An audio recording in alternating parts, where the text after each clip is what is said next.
Let's say you're using magnetic mounts and you need a little extra spacing on your pipe. Go down to pipe data, hit the right arrow, and this is your pipe information. Hit the left arrow, go down to install sensor. You see by default it says nominal spacing with a 1-inch spacing between the sensors. This can be changed to maximum.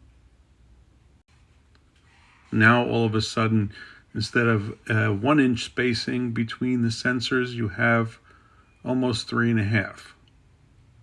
And that should give you a little extra room in which to put the magnetic mounts.